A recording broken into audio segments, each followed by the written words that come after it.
ఏదైతే రైతులు పండించిన పంట కేంద్ర రాష్ట్ర ప్రభుత్వాలు ఫుడ్ సెక్యూరిటీ యాక్ట్ ప్రకారం ఖచ్చితంగా ప్రతి గింజ కొనే బాధ్యత వాళ్ళది ఉంది కాబట్టి ఖచ్చితంగా ఈ వడ్లను కొనాలని సందర్భంగా తెలియజేస్తూ ఎద్దేడ్చిన వ్యవసాయం మిగిలదట, రైతు ఏడ్చిన రాజ్యం మిగిలదు, అట్లా ఉంది ఈ రేవంత్ రెడ్డి హామీలన్నీ.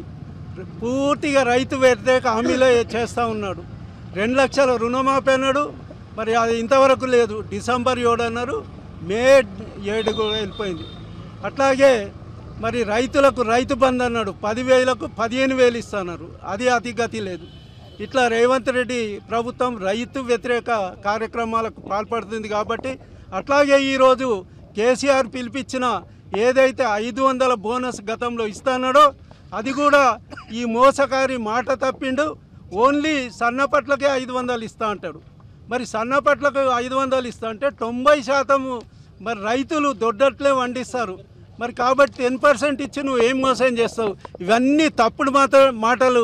అట్లాగే ఈ బోనస్ కూడా గతంలో వ్యాసంగి నుంచి ఇస్తున్నాడు, వ్యాసంగి ఇయ్యలే, ఇప్పుడేమో వర్షాకాలం అంటున్నారు. కాబట్టి ఈ తప్పుడు ప్రభుత్వం కాంగ్రెస్ ప్రభుత్వంను గద్దె దించే వరకు మేము రైతు పరంగా పోరాడతామని సందర్భంగా తెలియజేస్తూ ముగిస్తున్నాను. జై తెలంగాణ, జై కేసీఆర్. మేమంతా కూడా రైతులకు మద్దతు తీస్తూ ఈరోజు నిరసన కార్యక్రమాన్ని ఏర్పాటు చేయడం జరిగింది. ఎందుకంటే మనందరికీ కూడా తెలుసు, ఇప్పుడున్నటువంటి రాష్ట్ర ప్రభుత్వం ఎలాగైతే వ్యవహరిస్తుందో కేవలం రైతుల పట్లనే కాదు, ఆయన ఎలక్షన్ల ముందు కూడా ప్రజలందరినీ కూడా మార్చి మభ్యపెట్టి రాజరికంలోకి వచ్చిన తర్వాత కూడా ఏ హామీని నిలబెట్టుకోకుండా ఆయన ఇచ్చినటువంటి 6 గ్యారెంటీలు కూడా సరైన పద్ధతిలో ఆయన ఇంతవరకు కూడా నిర్వహించలేకపోయారు. ఎందుకంటే 100 రోజుల టైం ఇచ్చాడు, 100 రోజులు పోయింది, ఇప్పుడు 6 నెలల కాలమైనా కూడా అందులో ఏది కూడా సరిగ్గా ఇంప్లిమెంట్ అవ్వడం లేదు.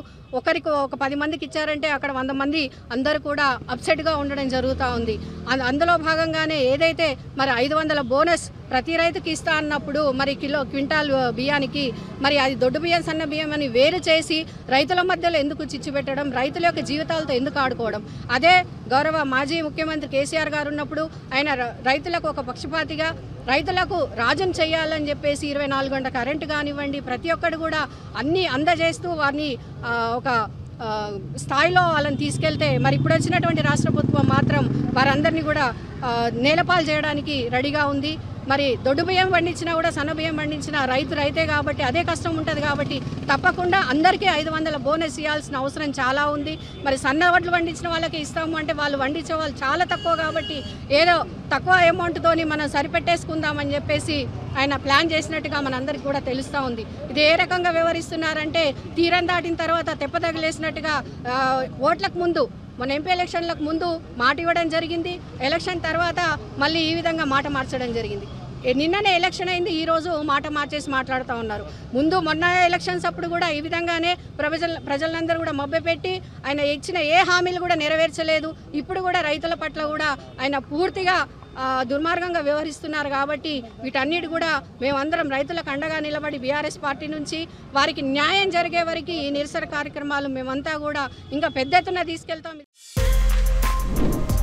For more videos like this, subscribe Big TV channel.